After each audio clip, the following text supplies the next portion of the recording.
हैदराबाद में आज सदर फेस्टिवल मनाया जाएगा। वाज़ेह है कि दीपावली के 2 दिन के बाद यादव तबके की तरफ से इस फेस्टिवल का इनेकाद मलमलाया जाता है, जहां पर खुलगों की नुमाइश होती है।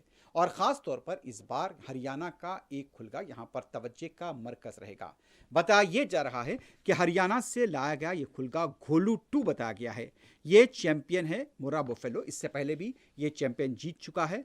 और उसके साथ साथ आज ये तवज्जे का मरकज़ रहेगा। इसका वजन 2 टन बताया गया है और इसका खत 7 फीट बताया गया है। और आज जो सदर मुकाबला होगा उसमें यह खुसूसी तवज्जे का हामिल रहेगा।